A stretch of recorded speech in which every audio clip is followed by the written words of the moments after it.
कि मैंने कंटेनर के ऊपर से खड़े होकर मोहम्मद नवाज शरीफ साहब को वीडियो कॉल की और मैंने कहा ये देखिए अपने चाहने वालों का समंदर यहाँ पर। एक चीज मैं बता दूं बहावलपुर वालों, मोहम्मद नवाज शरीफ आपसे बहुत टूट के मोहब्बत करता है और आज आपने नवाज शरीफ की मोहब्बत का जवाब पहले से भी बढ़ के दिया है। जिंदाबाद बहावलपुर, जिंदाबाद। और मैं बहावलपुर वालों, मैं ये कहना चाहती हूँ कि मौलाना फजल रहमान साहब, अगर आप हुक्म करें तो बहावलपुर का ये ठाठे मारता हुआ समंदर, अगर मैं इसका रुख इस्लामाबाद की तरफ मोड़ दूं तो क्या होगा?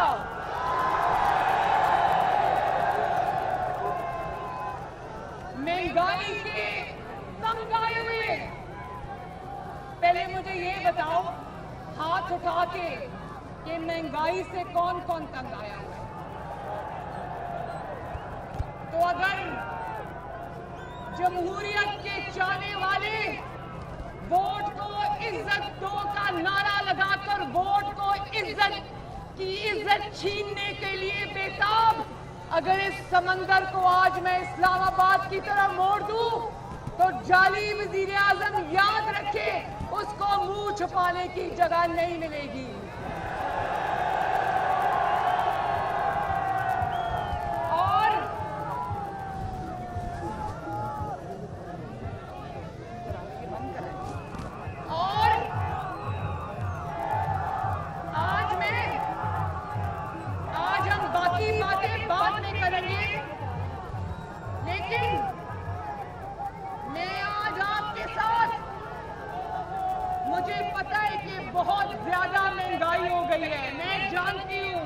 मुझे नवाज शरीफ साहब ने कहा कि बहावलपुर जाओ और लोगों की तकलीफ का एहसास करते हुए उनके साथ खड़ी हो और उनको बताओ कि मैं अपने लोगों के लिए जो महंगाई से पिस रहे हैं, जो इस जाली हुकूमत की नालायकी से पिस रहे हैं, मैं उनके लिए लड़ूंगा और इंशाअल्लाह उनका हक उनको दिलवा के रहूंगा।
मुझे एहसास है, मैं जहां भी जाती हूँ,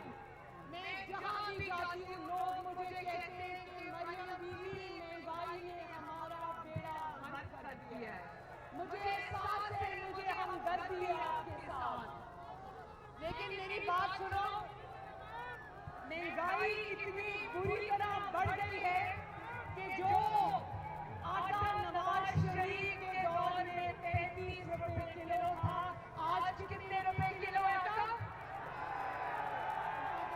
80-90 रुपए किलो है। और जो चीनी नवाज शरीफ के दौर में चीनी 52 रुपए 50 रुपए किलो थी, आज कितने रुपए किलो है? 120 रुपए किलो है। और बिजली और गैस की कीमतें हर रोज बढ़ रही हैं। और मैं ये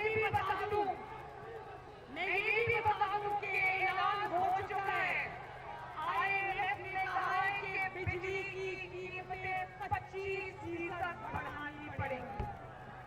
मुझे एहसास है कि बहावलपुर की आवाम अपनी रोटी पूरी करे, अपने बच्चों की फीसें पूरी करे, अपने बच्चों के कपड़ों के पैसे ले, अपने बिजली के बिल दे, अपने गैस के बिल दे, या अपने घर में पूरे मरीजों की दवाइयों का बंदोबस्त करे। मुझे एहसास है बहावलपुर वालों, मुझे एहसास है। और इसीलिए मैं चाहती हूँ कि जल्द से जल्द इस जालिम वज़ीर आज़म को घर भेजें, इस नालायक वज़ीर आज़म को घर भेजें, इस नाअहल वज़ीर आज़म को घर भेजें, जो 2.5-3 साल बाद आकर कहता है कि तैयारी के बगैर किसी को नहीं आना चाहिए। 2.5 साल बाद हाथ खड़े करने के मुझे काम नहीं आता।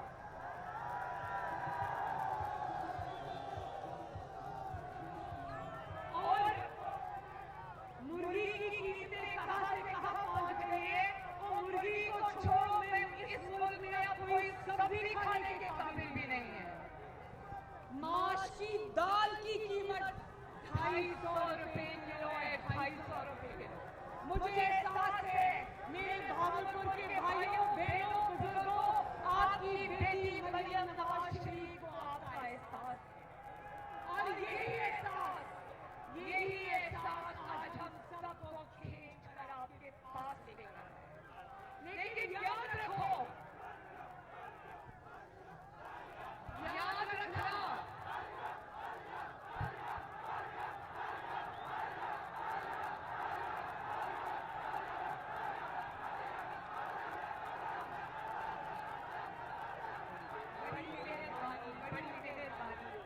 शुक्रिया। लेकिन याद रखना बहावलपुर वालों, पंजाब को ताना दिया जाता था ना कि पंजाब जुल्म के खिलाफ खड़ा नहीं होता, जब तक दूसरे भाई दूसरे सूबे ये कहा करते थे कि जब तक पंजाब खड़ा नहीं होगा इस मुल्क में तब्दीली नहीं आएगी।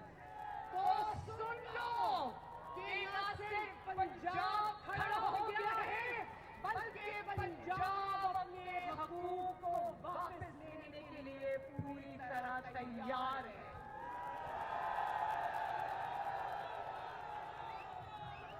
और जानते हो ना, ये बात जानते हो ना कि जब पंजाब खड़ा हो जाता है तो किसकी टांगें कांपती हैं, पता है ना? तो ये जो इतना खौफ है, इतना डर है, ये बिना वजह नहीं है। एस्टैब्लिशमेंट भी देख रही है, सिलेक्टर्स भी देख रहे हैं, और सिलेक्टेड भी देख रहा है कि पंजाब के अवाम खड़े हो चुके हैं। बोलो पंजाब के अवाम, अपना हिस्सा, अपना हक छीनने के लिए तैयार हो। आपके जिस वोट पर सिलेक्टेड ने डाका डाला था, वो वोट वापस लेने के लिए तैयार हो। इस जाली हुकूमत को घर भेजने के लिए तैयार हो।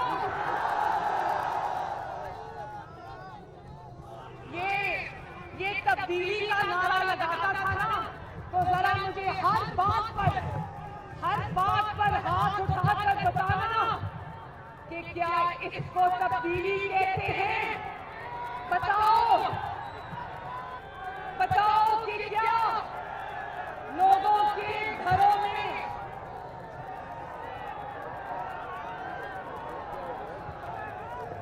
कान से चोट न लग जाए?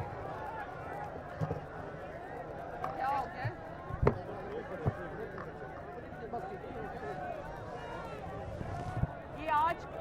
ये तो चल ही नहीं रहा, बंद हो गया। इसको ऑन कर दे, ये नहीं चल रहा। आप बोले हेलो, इसको बताओ जरा, ना चल रहा। ये पीछे से ऑफ तो नहीं हो गया? मैं इधर से स्विच कर देखो।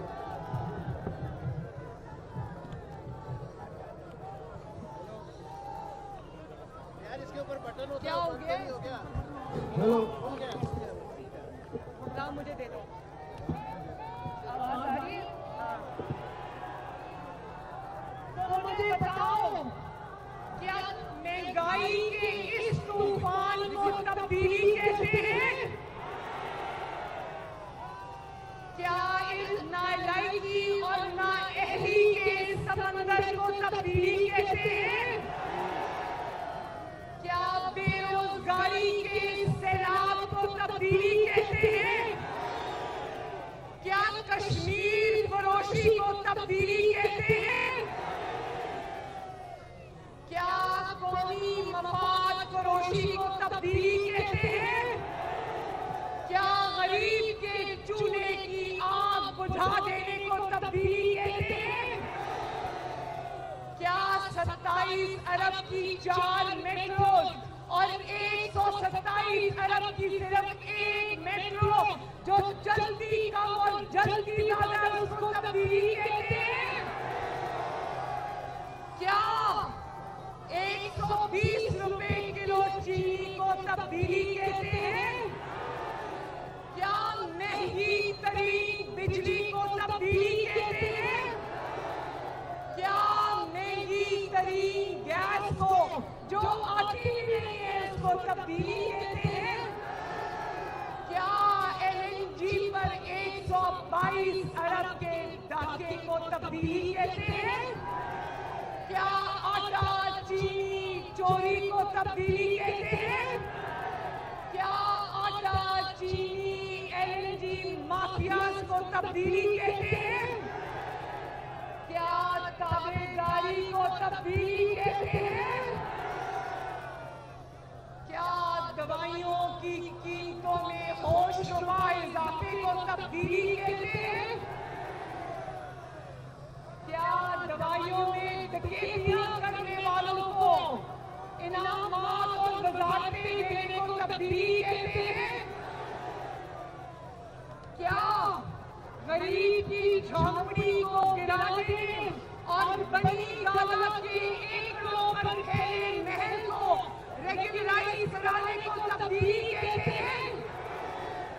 क्या लाकानूनियत को तब्दीली कहते हैं? मुझे बहुत अफसोस से ये कहना पड़ा है कि आज मैंने देखा इस्लामाबाद में कल रात को 22 साल के लड़के को जो ऊबर का ड्राइवर था, मेहनत करके अपने घर वालों का पेट पालता था, उसको पुलिस ने सामने से गोलियां मारकर मार दिया। और यकीन करो, तहरीके इंसाफ का मानने वाला था, उसके लिए किसी तहरीके इंसाफ को और जाली वज़ीर आज़म को आवाज उठाने की जरूरत नहीं हुई। हम आवाज उठा रहे उस 22 साल बच्चे को जिसको इस्लामाबाद की सड़कों पर शहीद कर दिया। इसी तरह बलूचिस्तान में आज कई कान में कोयले की कान में काम करने वाले कारकुन आज शहीद हो गए। किसी की कान पर झूठ नहीं। मैं ये जानती हूँ, बताओ मुझे, क्या इस बेहिस हुकूमत को तब्दीली कहते हैं?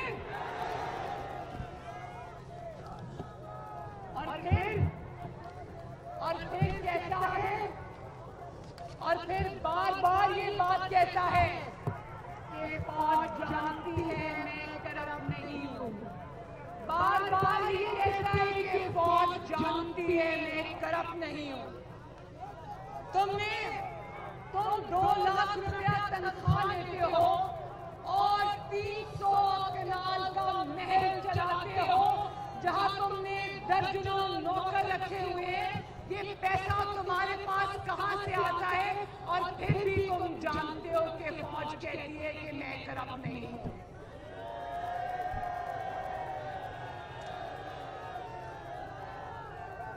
मेरी बहन जिसको अलीमा बाजी कहते हैं, उसने करोड़ों का ब्लैक का पैसा वाइट कर लिया, लेकिन ये कहता है कि फौज जानती है मैं करप्ट नहीं हूं। गंदम, चीनी और LNG पर डाका डाला, जेबें भरी, लेकिन फौज जानती है कि मैं करप्ट नहीं हूं। बिलियन की सुनामी में वो दरख्त पता नहीं कहां लगे जो किसी को नजर नहीं आ रहे, लेकिन फौज जानती है कि मैं करप्ट नहीं हूँ। 27 अरब की मेट्रो को ये 127 अरब का बनाता है और फौज जानती है कि मैं करप्ट नहीं हूँ।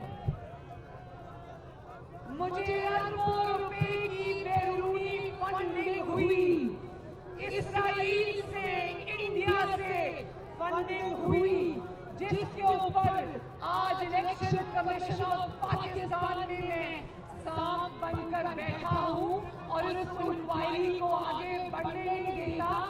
भावलपुर वालों जरा बताना कि ये जो ECB के अंदर फॉरेन फंडिंग का केस है, ये इसको आगे क्यों नहीं बढ़ने देता, क्यों नहीं बढ़ने देता?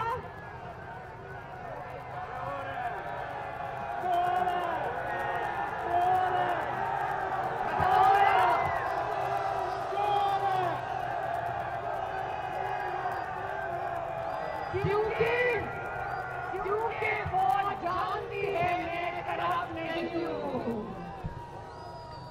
गरीब मरीजों का खून निचोड़ लिया, दवाई 500% महंगी हो गई और सारा पैसा इसी जेब में गया, इसी दोस्तों की जेब में गया, लेकिन फौज जानती है मैं करप्ट नहीं हूँ।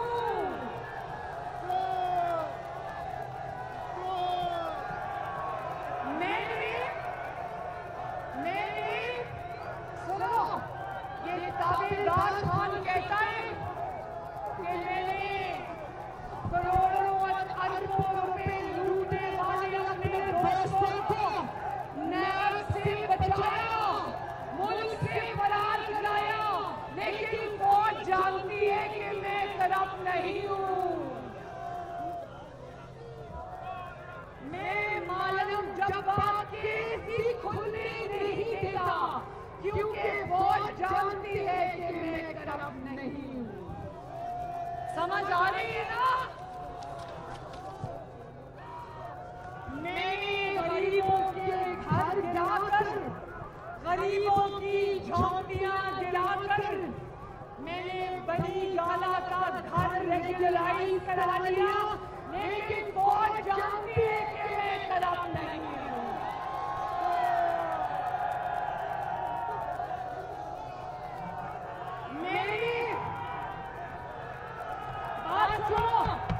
बात सुनो, मैंने एक ईंट लगाए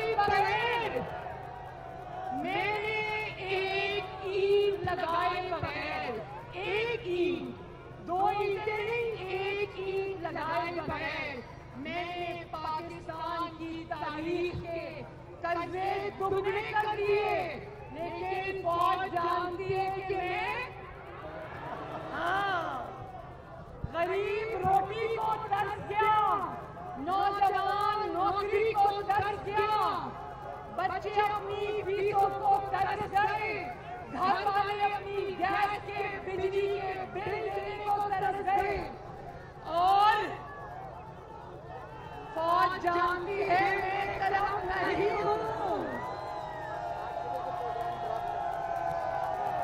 फौज जानती है, फौज जानती है और फौज भी बोलेगी कि तुमने बड़ी ईमानदारी से करप्शन की है।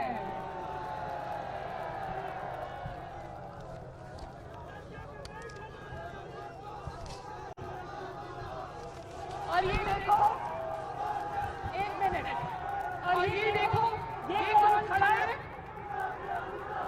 नहीं, ये कौन खड़ा है?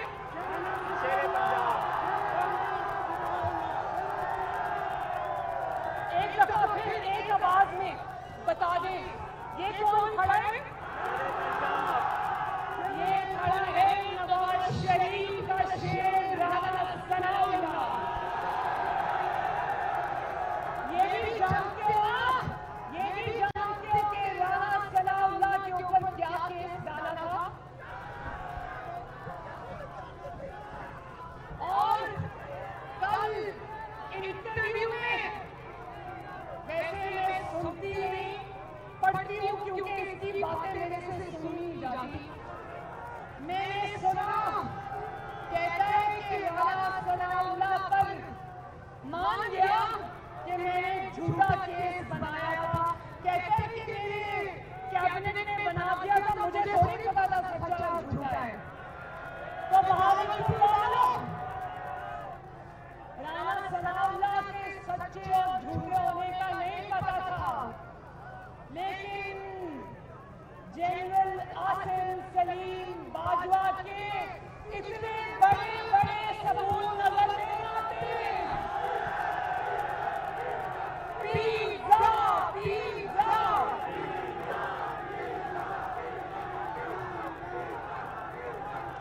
लेकिन मेरे साथ मिलकर बोलो, राना सनाउल्लाह को मैं झूठे केस में पकड़ लेता हूँ, लेकिन आसिम सलीम बाजवा को खबरों के सबूत होने के बावजूद मेरी हिम्मत नहीं पड़ती, क्योंकि फौज जानती है कि मैं तरफ नहीं हूँ। तो चलो, मैंने बहुत वक्त ले लिया, अब मेरे बुजुर्ग मौलाना फजलुर रहमान साहब ने आपसे बात करनी है, तो एक दफा फिर बता दो। वैसे एक बात बताऊं, इस हुकूमत से निजात क्यों जरूरी है, मैं कसम खाकर कहती हूँ, और आप लोग मेरे से ज्यादा बड़ी कसम खाकर कहोगे कि पाकिस्तान की 73 साल तारीख में इतनी नालायक, इतनी करप्ट और इतनी नाअहल हुकूमत पाकिस्तान में नहीं। तो बता दो बहावलपुर, एक दफा फिर बता दो, पंजाब अपनी जंग लड़ने के लिए तैयार है? पंजाब अपना छीना हुआ वोट वापस लेने को तैयार है? पंजाब दूसरे सूबों की जंग लड़ने को तैयार है? पंजाब विवाद की जंग लड़ने को तैयार है? पंजाब पाकिस्तान को इस नाअहल और करप्ट आदमी से निजात देने के लिए तैयार है? और अगर मरियम नवाज शरीफ आपको कॉल देगी तो इस्लामाबाद की तरफ मार्च करोगे,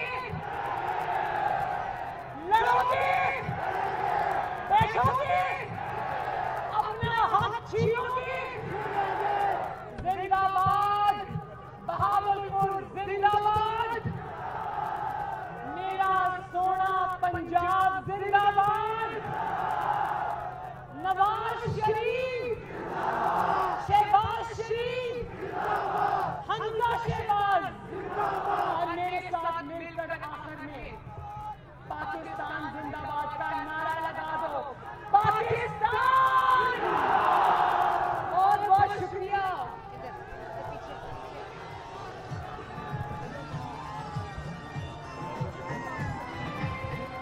खुदा ताकीर कायदे जमीयत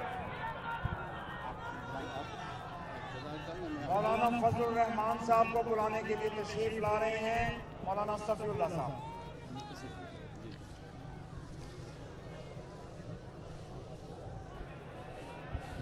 तैयार हैं? कायद का खिताब सुनने के लिए तैयार हो? कायद के इस्तेकबाल के लिए तैयार हो? तो फिर लाइटें जलाइए।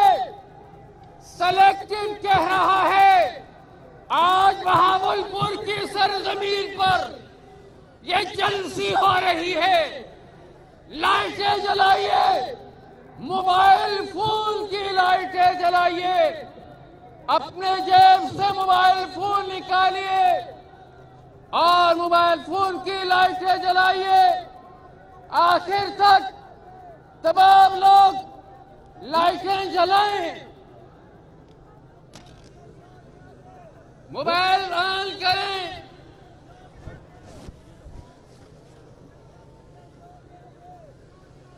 परचम लहराकर कायद का इस्तेकबाल कीजिए। हाँ, कौन आ रहा है? कौन आ रहा है? आ रहा नहीं, आ चुका है। कौन को बेदार करने वाला आ चुका है। गरीब की आवाज बनने वाला आ चुका है। मजदूर की आवाज बनने वाला आ चुका है। डॉक्टर की आवाज बनने वाला आ चुका है। टीचर की आवाज बनने वाला आ चुका है। किसान की आवाज बनने वाला आ चुका है। वो कौम को बेदार करने वाला आ चुका है। सेलेक्टेड को भगाने वाला आ चुका है। वो रहबर, वो कायद आ चुका है। तैयार हैं? ज़बान कर चुप रहेगी, दरो देवर बोलेंगे। हमेशा हम सुना करते थे, पर अब हर बार बोलेंगे। जिन्हें कहा जाता है चुप रहो खुदा के लिए, वो रहबर हैं, वो कायद हैं, वो गरज कर बरस कर बोलेंगे।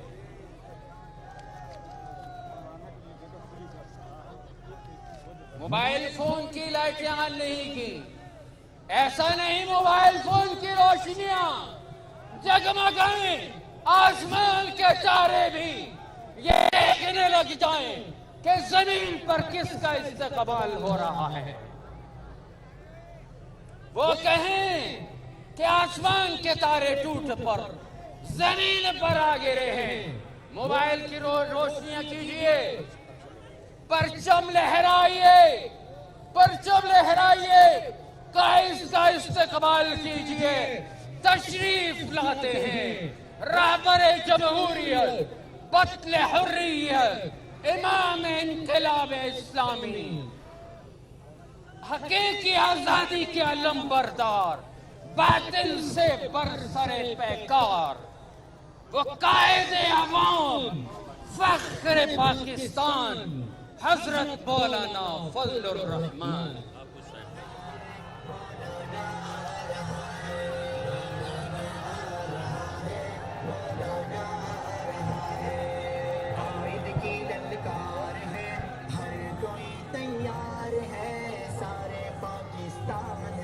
अवाम की पुकार है, कायद की ललकार है, हर कोई तैयार है।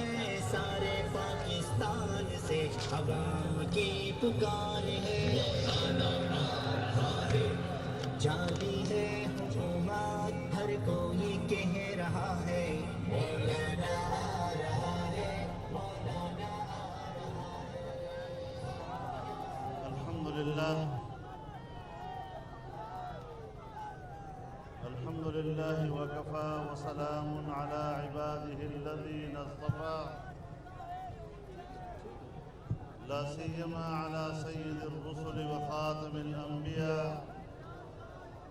व अला आलिहि व सहबिहि व मन बिहदिहि मुहतदा अम्मा बाद। स्टेज पर मौजूद पीडीएम के कायदीन, कौमी ज़ुआमा, बहावलपुर और सरायकी वसेम के मेरे भाइयों, दोस्तों, जवानों,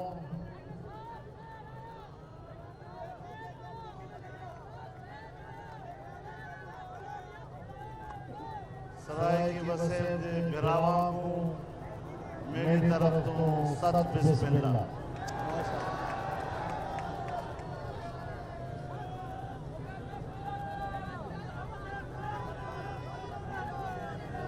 मेरे दोस्तों, आज बहावलपुर की तारीख में ये अज़ीमुश्शान रैली, जिसमें हर तरफ से अवाम ने शिरकत की, मौजूदा जाली हुकूमत पर अदम एतमाद का इजहार किया। और ये सिर्फ आपके इज्तिमा से ही नहीं, आपने बार बार जाली वजीर आजम को ये कहते हुए सुना कि फौज मेरी पुष्ट पर है। इस बात का एतराफ है कि अवाम उसके पुष्ट पर नहीं है। और परसों आपने एक तस्वीर देखी होगी जहां उनके दोनों तरफ जो दो बड़े बैठे हुए थे, उनको वो एक शायर की जुबान में कह रहा था, तुम्हें ना बूथा देख हालात न पूछ।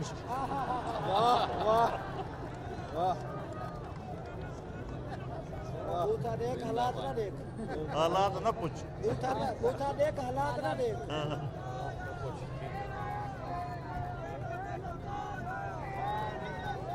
मेरे दोस्तों, पाकिस्तान डेमोक्रेटिक मूवमेंट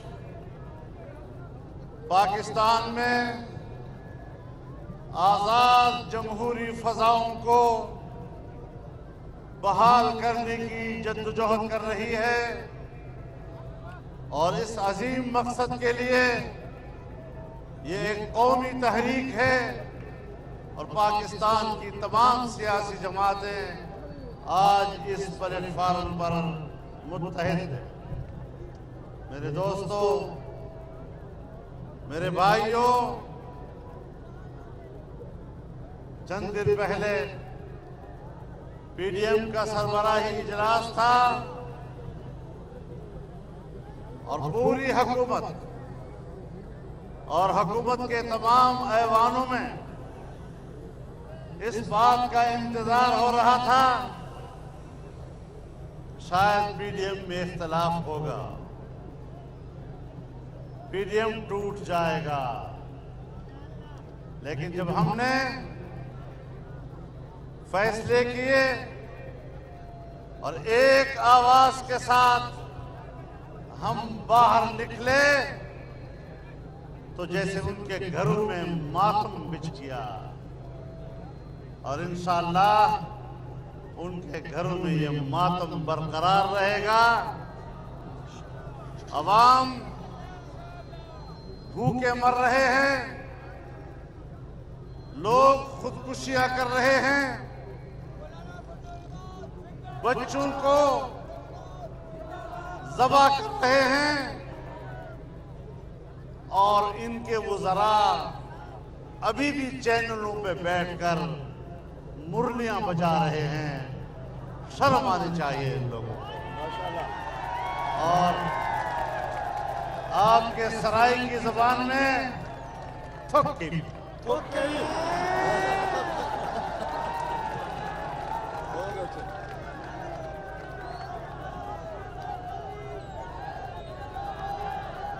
मेरे दोस्तों, वोट चोरी करके हुकूमतें नहीं चला करती। अवाम का नुमाइंदा बनकर आना पड़ेगा और इंशाअल्लाह अवाम के नुमाइंदे यही हैं जो आज पीडीएम के प्लेटफॉर्म से आपसे मुखातिब हैं। बहावलपुर के मेरे भाइयों, सरायकी वसेब के मेरे भाइयों, जब यहां सूबे की तहरीक का आगाज हुआ, लोग अभी सोच रहे थे कि इस पर हम क्या फैसला दें।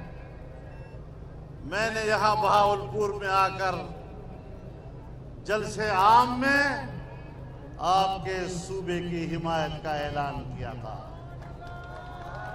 और मैं आज भी अपने उस ऐलान का इयादा करने के लिए आपके सामने खड़ा हूं। माशाल्लाह माशाल्लाह माशाल्लाह।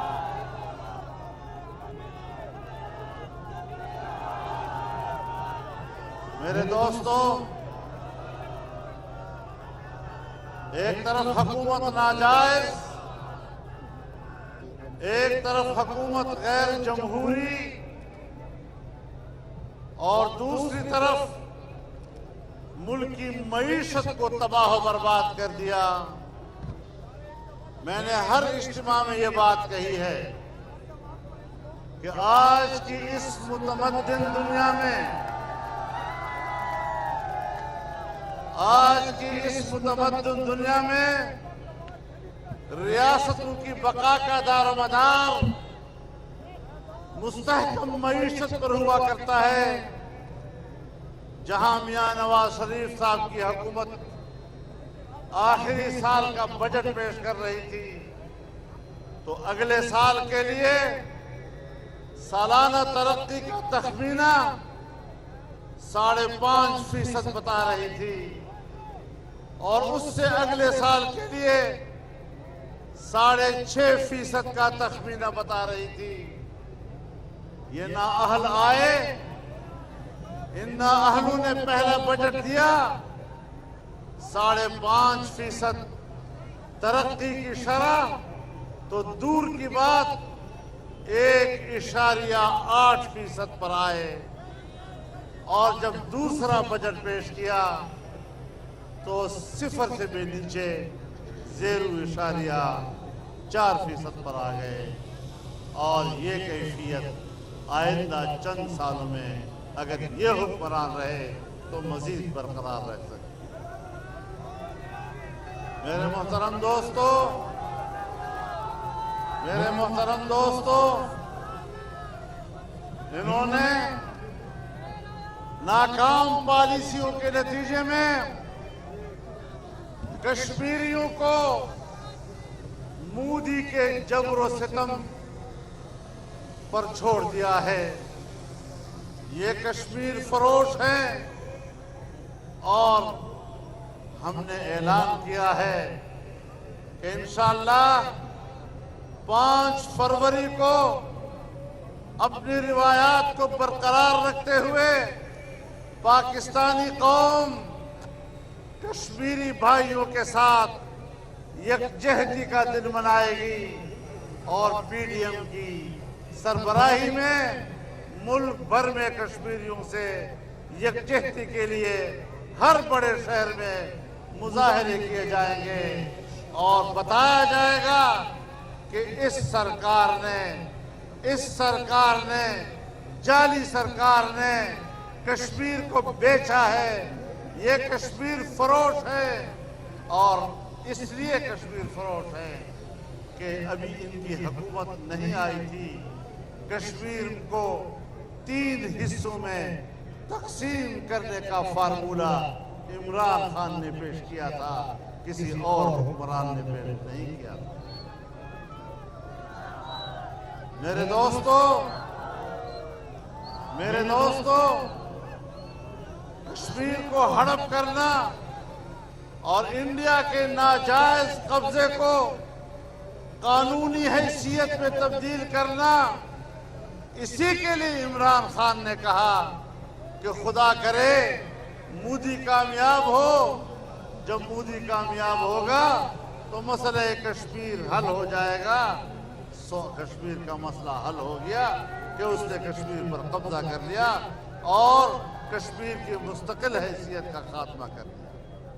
तो मेरे दोस्तों, इनकी खारजा पॉलिसी को जरा देखें कि एक तरफ वो कश्मीर को बेच रहे हैं और दूसरी तरफ ये जो फॉरेन फंडिंग केस है, जिसको इलेक्शन कमीशन मुसलसल मुलतवी कर रहा है, ये फॉरेन फंडिंग केस दुनिया के मुख्तलिफ ममालिक से आए हुए पैसे में खुर्द बुर्द का केस है, जिसपे सबसे बड़ा पैसा इनके पास इस्राइल से आया है और इस्राइल के अंदर कादियानियों ने उनके लिए फंडिंग की है।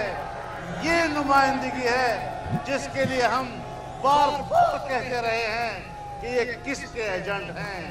आपको बताना चाहता हूं और बहावलपुर के इस प्लेटफॉर्म से ऐलान करना चाहता हूं कि इंशाअल्लाह 21 जनवरी को कराची में इस्राइल नामंजूर रैली होगी और दुनिया पर वादे किया जाएगा कि फिलिस्तीन पहले है, फिलिस्तीनियों की ममलकत की आज़ादी पहले है। पहले फिलिस्तीन की आज़ादी की बात होगी, पहले फिलिस्तीन को तस्लीम करने की आवाज़ होगी, पहले बैतुल मक़दस की आज़ादी की बात होगी, पहले बैतुल मक़दस को फिलिस्तीन का दारुल खिलाफा तस्लीम करने की बात होगी और इंशाअल्लाह ये आवाज़ पाकिस्तान की सरजमीन से उठेगी और ये उम्मत मुस्लिमा की आवाज़ हुआ करेगी।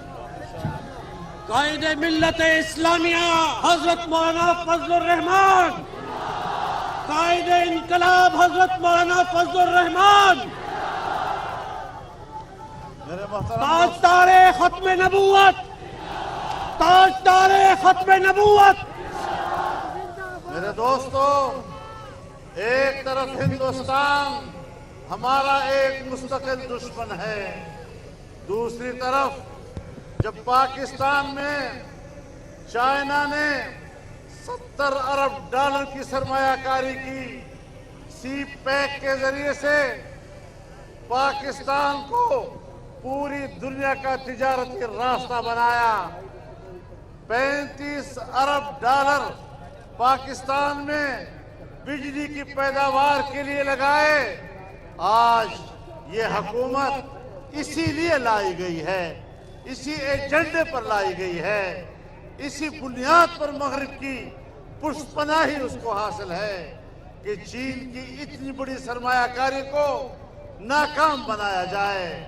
सो उसने सी पैक के सारे मंसूबे का बेड़ा गर्क करके रख दिया है और आज पूरे मुल्क में सी पैक का वही हाल है जो पेशावर में BRT का हुआ है।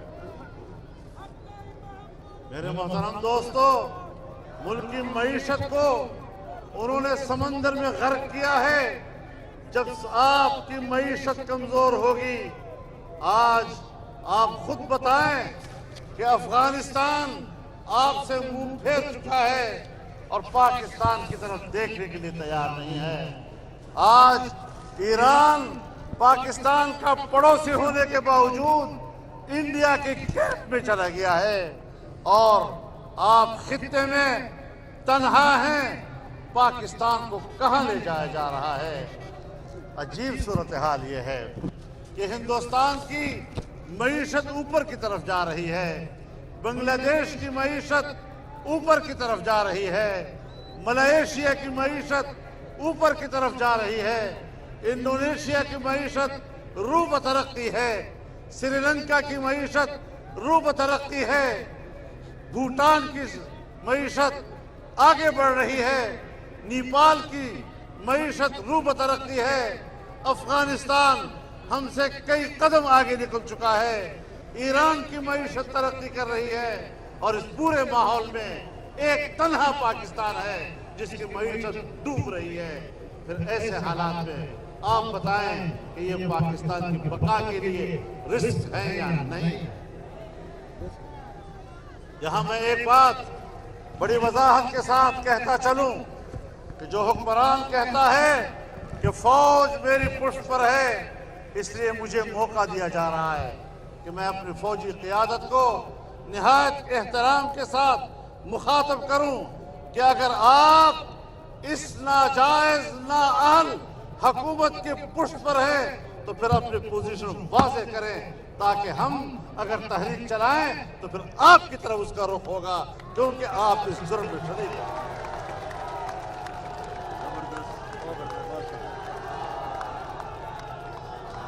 मुल्क किसी डिक्टेटर का जागीर नहीं, मुल्क किसी इदारे का जागीर नहीं, ये मुल्क किसी के कब्जे में नहीं, ये मुल्क अवाम का है और यहाँ पर अवाम का राज होगा। अवाम के बगैर हम इस मुल्क पर किसी की हाकिमियत को तस्लीम नहीं करते। अल्लाह की हाकिमियत और उसके नीचे अल्लाह का खलीफा बनकर पाकिस्तान के अवाम अपने नुमाइंदों के वसात से हुकूमत करेंगे। मेरे मोहतरम दोस्तों, हमारी मौक़िफ़ उसूल पर मबनी है। हमने उसूल की बातें की हैं। छोटी छोटी बातें जब 10 पार्टियां बैठती हैं, बहस करती हैं, कोई किसी ज़ाविये से गुफ्तगू कर रहा है, कोई किसी ज़ाविये से गुफ्तगू कर रहा है, ये कहानियां बना लेते हैं। इख्तलाफ हो गया, फैसला तब्दील हो गया। याद रखो, हमारा मौक़िफ़ एक ही है और वो ये कि ये हुकूमत धांधली की हुकूमत है, इसको जाना होगा। आईन के मुताबिक दोबारा इलेक्शन होंगे, वोट की अमानत वापस अवाम को मिलेगी। अब इस मौक़िफ़ पर हम कायम हैं। छोटी मोटी हिकमत अमली की तब्दीलियाँ उस मकसद की तरफ आगे बढ़ने के लिए होती रहेंगी। हम छोटी छोटी तब्दीलियाँ करते रहेंगे अपनी पॉलिसियों में। हम कभी कार्ड छुपाएंगे, कभी कार्ड दिखाएंगे, रहोगे तुम यही मुरलियाँ बजाते रहोगे हमारे पल्ले।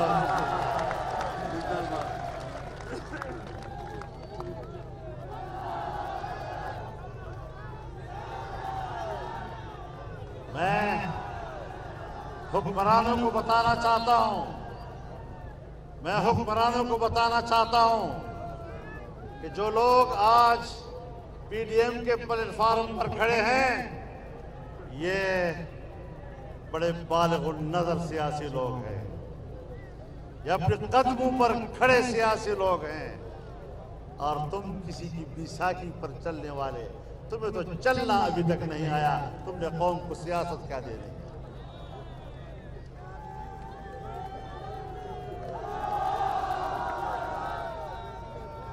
चंद दिन पहले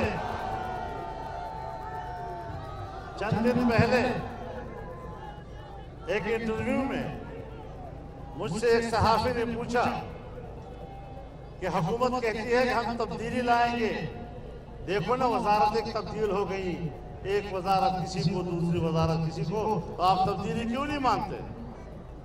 मैंने कहा वो 2 बंदे बाजार में जा रहे थे, एक ने दूसरे को आवाज दी कि तेरे कपड़ों से बदबू आ रही है, ये कपड़े तब्दील कर लें। तो फिर दोनों ने आपस में तब्दील कर ली। ये उस तरह की तब्दील है।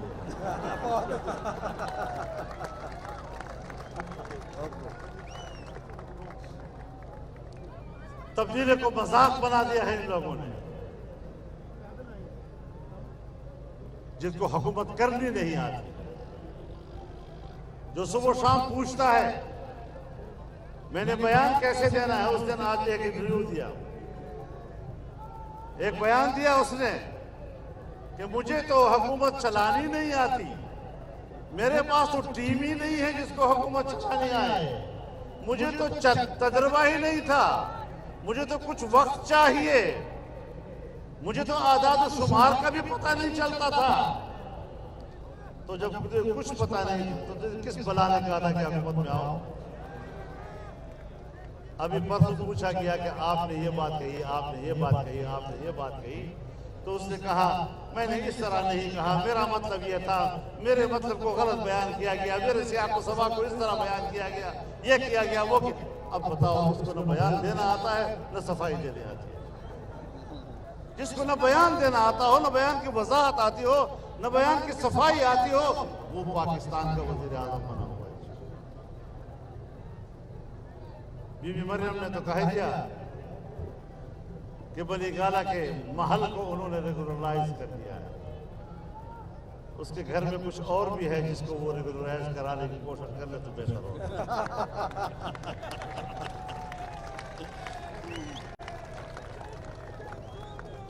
इस खमाश के लोग पाकिस्तान की कौम पर मुसल्लत हमारे लिए गैरत का सवाल है, हमारी मिल्ली हमीयत का सवाल है, कौमी हमीयत का सवाल है। इस किस्म के लोग हम पर मुसल्लत हो और हम बर्दाश्त करते चले जाएं, सवाल ही पैदा है। हमने इनके खिलाफ तहरीक शुरू नहीं की। सियासी लोग इसको तहरीक का नाम देते हैं, ये आम इस्तिलाह है। मैं कहता हूं हमने इनके खिलाफ जिहाद शरी का ऐलान किया। इंशाअल्लाह इंशाअल्लाह इंशाअल्लाह इनके खिलाफ मैदान में उतरना, तहरीक चलाना, जदोजहद करना, आईन के दायरे में, कानून के दायरे में मैदान में उतरना, ये सिर्फ सियासी तहरीक नहीं, ऐसी हुकूमतों के खिलाफ इसको शरी जिहाद भी करार दिया जाता है। लब्बैक लब्बैक लब्बैक लब्बैक। और ये मैं वो अल्फाज इस्तेमाल कर रहा हूं कि जहां पीछे हटना गुनाह कबीरा बन जाता है, कोई गुंजाइश नहीं रहेगी। हमने इंशाअल्लाह कौम को मुत्तहद करना है। बदअमनी तो कहते हम दहशतगर्दी खत्म करेंगे। मेरे ख्याल में गुज़श्ता हफ्ते 10 दिन के अंदर पहली मर्तबा पाकिस्तान की तारीख में बैक वक्त 5 से ज्यादा डकैतियां इस्लामाबाद के अंदर हुई और नौजवान मजलूम को 22 गोलियां मारकर क्यों शहीद किया गया। यह है इंसानियत की कदर, यह है इंसानों का हक कहां गया, इंसानियत का हक कहां चला गया, इंसानी हुकूक की इदारे क्यों गुम हो गए। मैं पूरी दुनिया के इंसानी हुकूक की इदारों को कहना चाहता हूं कि वो पाकिस्तान में इंसानी हुकूक की इस पामाली का नोटिस ले, ताकि वाज़ेह हो जाए कि ऐसे लोग इस मुल्क पर हुकूमत करने के हकदार नहीं हैं। तो मेरे दोस्तों, न ये हुकूमत जायज है, न इसकी मईशत बेहतर है। और हमने ऐलान किया है इंशाअल्लाह फॉरेन फंडिंग केस के हवाले से 19 जनवरी को हम इस्लामाबाद में इलेक्शन कमीशन के सामने मुजाहरा करेंगे। इंशाअल्लाह इंशाअल्लाह इंशाअल्लाह।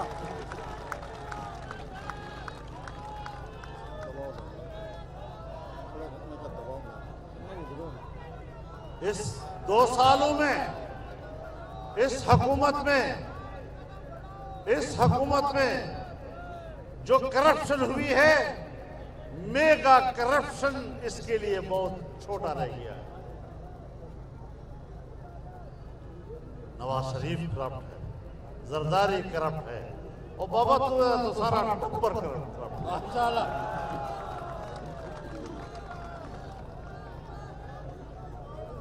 तो मेरे मोहतरम दोस्तों, इंशाअल्लाह कलमे हक बुलंद होता रहेगा। एलाए कलमतुल हक के लिए हम इस मैदान अमल में रहेंगे। आईन हमें जो रास्ता देता है, जो हक देता है, कानून जो हमें हक देता है, हम वो इस्तेमाल करेंगे, डट कर करेंगे। उस वक्त तक लड़ेंगे जब तक के इस हुकूमत को समंदर में गरक़ार नहीं करें।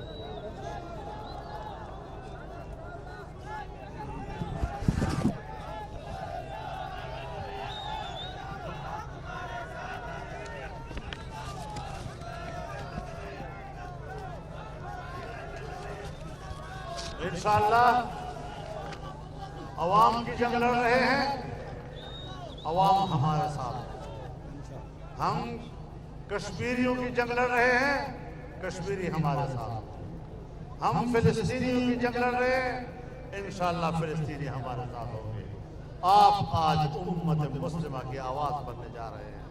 और आपने, जब हम पाकिस्तानी हैं, पाकिस्तान का कद काठ इतना ऊंचा कर दो ताकि दुनिया तस्लीम कर ले कि पाकिस्तान किसी की कानूनी नहीं है, आजाद और खुद मुख्तार मुमलकत है और उम्मत मुस्लिमा की आवाज। अल्लाह ताला इस तहरीक को कामयाब बनाए। मैं एक बार फिर इस कामयाब रैली पर आपको और बहावलपुर और सरायकी वसैब को मुबारकबाद पेश करता हूँ और इस कामयाब रैली पर आपको सलाम पेश करता हूँ। अल्लाह ताला कबूल फरमाए और अपनी नुसरत से अल्लाह हमें मालामाल फरमाए। व आखिर दावाना अल्हम्दुलिल्लाह। दुआ तो करा दो।